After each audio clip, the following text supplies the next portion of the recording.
Newell Convers Wyeth, known as N.C.Wyeth, was an American artist and illustrator. He was the pupil of artist Howard Pyle and became one of America's greatest illustrators. During his lifetime, Wyeth created over 3,000 paintings and illustrated 112 books, 25 of them for Scribner's, the Scribner Classics, which is the work for which he is best known. The first of these, Treasure Island, was one of his masterpieces and the proceeds paid for his studio. Wyeth was a realist painter just as the camera and photography began to compete with his craft. Sometimes seen as melodramatic, his illustrations were designed to be understood quickly. Wyeth, who was both a painter and an illustrator, understood the difference, and said in 1908, "Painting and illustration cannot be mixed, one cannot merge from one into the other." Early life. Wyeth was born in Needham, Massachusetts. An ancestor, Newell Wyeth, a stonemason, came to Massachusetts from England in 1645. Later ancestors were prominent participants in the French and Indian Wars, the Revolutionary War, the War of 1812, and the American Civil War, passing down rich oral histories and tradition to Wyeth and his family and providing subject matter for his art, which was deeply felt. His maternal ancestors came from Switzerland, and during his childhood, his mother was acquainted with literary giants Henry David Thoreau and Henry Wadsworth Longfellow. His literary appreciation and artistic talents appear to have come from her. He was the oldest of 4 brothers who spent much time hunting, fishing, and enjoying other outdoor pursuits, and doing chores on the farm. His varied youthful activities and his naturally astute sense of observation later aided the authenticity of his illustrations and obviated the need for models. When I paint a figure on horseback, a man plowing, or a woman buffeted by the wind, I have an acute sense of the muscle strain. His mother encouraged his early inclination toward art. Wyeth was doing excellent watercolor paintings by the age of 12. He went to Mechanics Arts School to learn drafting, and then Massachusetts Normal Art School, now Massachusetts College of Art and Design, where painting instructor Richard Andrew advised him to become an illustrator, and then the Eric Papay School of Art to learn illustration, under George Loftus Noyes and Charles W. Reed. When 2 of his friends were accepted to Howard Pyle's School of Art in Wilmington, Delaware and Chadds Pennsylvania, Wyeth was invited to try to join them in 1902. Pyle was the father of American illustration, and Wyeth immediately meshed with his methods and ideals. Pyle's approach included excursions to historical sites and impromptu dramas using props and costumes, meant to stimulate imagination, emotion, atmosphere, and the observation of humans in action, all necessities for his style of illustration. Pyle stressed historical accuracy and tinged it with a romantic aura, but where Pyle painted in exquisite detail, Wyeth veered toward looser, quicker strokes and relied on ominous shadows and moody backgrounds. He probably picked up his glazing technique from Pyle.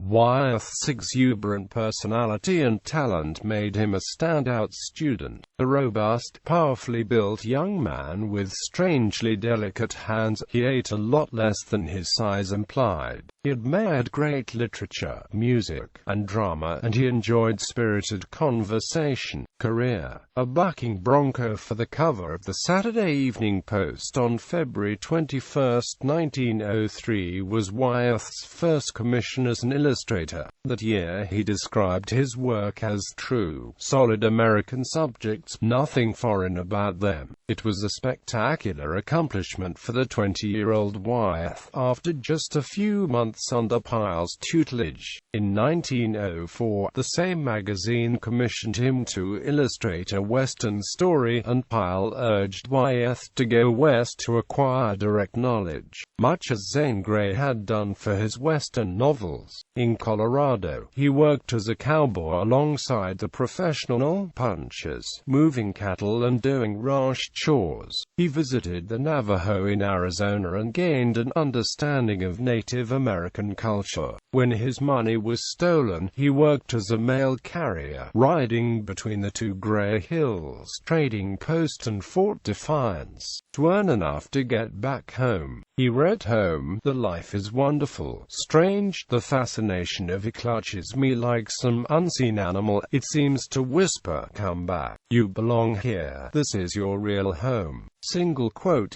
On a second trip 2 years later, he collected information on mining and brought home costumes and artifacts, including cowboy and Indian clothing. His early trips to the western United States inspired a period of images of cowboys and Native Americans that dramatized the Old West. His depictions of Native Americans tended to be sympathetic, showing them in harmony with their environment, as demonstrated by In the Crystal Depths. Upon returning to Chadds Ford, he painted a series of farm scenes for Scribner's, finding the landscape less dramatic than that of the West but nonetheless a rich environment for his art. Everything lies in its subtleties. Everything is so gentle and simple, so unaffected. His painting Mowing It, not done for illustration, was among his most successful images of rural life. He married Carolyn Bockius of Wilmington and settled in Chadds Ford in 1908 to raise a family on 18 acres near the historic Brandywine battlefield. By now he had left Pyle, and commissions were coming in quickly. His hope had been that he would make enough money with his illustrations to be able to afford the luxury of painting what he wanted. But as his family and income grew, he found it difficult to break from illustration. Wyeth created a stimulating household for his talented children Andrew Wyeth, Henriette Wyeth Hurd, Carolyn Wyeth, and Wyeth McCoy, and Nathaniel C. Wyeth. Wyeth was very sociable, and frequent visitors included F. Scott Fitzgerald, Joseph Hergesheimer, Hugh Walpole, Lillian Gish, and John Gilbert. According to Andrew, who spent the most time with his father on account of his sickly childhood, Wyeth was a strict but patient father who did not talk down to his children. His hard work as an illustrator gave his family the financial freedom to follow their own artistic and scientific pursuits. Andrew went on to become one of the foremost American artists of the second half of the 20th century, and both Henriette and Carolyn became artists also, and became an artist and composer. Nathaniel became an engineer for DuPont and worked on the team that invented the plastic soda bottle. Henriette and Anne married two of Wyeth's proteges, Peter Hurd and John W. McCoy. Wyeth is the grandfather of artists Jamie Wyeth and Michael Hurd and the musician Howard Pyle. By 1911, Wyeth began to move away from Western subjects and on to illustrating classic literature. He painted a series for an edition of Treasure Island by Robert Louis Stevenson, thought by many to be his finest group of illustrations. The proceeds from this great success paid for his house and studio. He also illustrated editions of Kidnapped, Robin Hood, The Last of the Mohicans, Robinson Crusoe, Rip Van Winkle, The White Company, and The Yearling. He did work for prominent periodicals, including Century, Harper's Monthly, Ladies' Home Journal, McClaw's Outing, The Popular Magazine, and Scribner's. His early works were sold outright at a handsome price, but only much later did he receive royalties. Wyeth would read a book thoroughly before doing the contracted illustrations, and he specifically created scenes that were thinly described in the book, adding details and mood of his own, as in Old Pew. By 1914, Wyeth loathed the commercialism upon which he became dependent, and for the rest of his life, he battled battled internally over his capitulation, accusing himself of having bitched myself with the accursed success in skin-deep pictures and illustrations. Quote, he complained of money men who want to buy me piecemeal, and that an illustration must be made practical, not only in its dramatic statement, but it must be a thing that will adapt itself to the engraver's and printer's limitations. This fact alone kills that underlying inspiration to create thought. Instead of expressing that inner feeling, you express the outward thought or imitation of that feeling. Wyeth also did posters, calendars, and advertisements for clients such as Lucky Strike, Cream of Wheat, and Coca-Cola, as well as paintings of Beethoven, Wagner, and Liszt for Steinway and Amp Sons. He painted murals of historical and allegorical subjects for the Federal Reserve Bank of Boston, the West Town School, the First National Bank of Boston, the Hotel Roosevelt, the Franklin Savings Bank, the National Geographic Society, the Wilmington Savings Fund Society, and other public and private buildings. During both World Wars, he contributed patriotic images to government and private agencies. His known illustrative portrait and landscape paintings changed dramatically in style throughout his life as he experimented first with Impressionism. In the 1910s, the principles of the divisionist painter Giovanni Sargentini, then by the 1930s veering to the realistic American regionalism of Thomas Hart Benton and Grant Wood, painting with thin oils and, occasionally, egg tempera. That was the medium favored by his son, Andrew, and introduced to both of them by his son-in-law Peter Hurd. Wyeth worked rapidly and experimented constantly, often working on a larger scale than necessary, befitting his energetic and grand vision, which often harked back to his ancestral past. He could conceive, sketch out, and paint a large painting in as little as 3 hours. By the 1930s, he restored an old captain's house in Port Clyde, Maine, named 8 Bells after a Winslow Homer painting, and took his family there for summers, where he painted primarily seascapes. Museums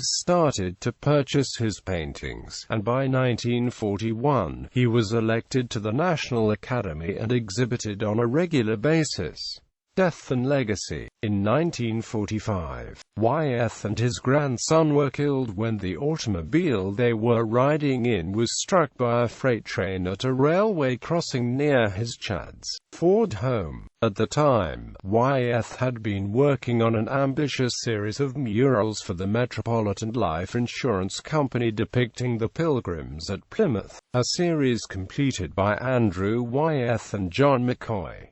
In June 1945, he had received the honorary degree of Master of Arts from Bowdoin College. Wyeth was a member of the National Academy, the Society of Illustrators, the Philadelphia Watercolor Club, the Fellowship of the Pennsylvania Academy of the Fine Arts, the Philadelphia Art Alliance, the Chester County Art Association, and the Wilmington Society of the Fine Arts. Significant public collections of Wyeth's work are on display at the Brandywine River Museum in Chadds Ford, and in Maine, at the Portland Museum of Art and the Farnsworth Art Museum in Rockland.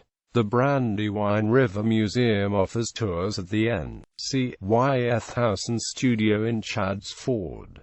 The home and studio were designated as a National Historic Landmark in 1997. Other works: Mowing, Long John Silver and Hawkins, The Long Roll, The Great Train Robbery, Cease Firing, The Fence Builders, The Mysterious Stranger, The Scottish Chiefs by Jane Porter, Stand and Deliver, The Giant, Drums, a book by James Boyd with illustrations by N.C.Wyeth, OCLC 246,805,249 and OCLC 485,435,631.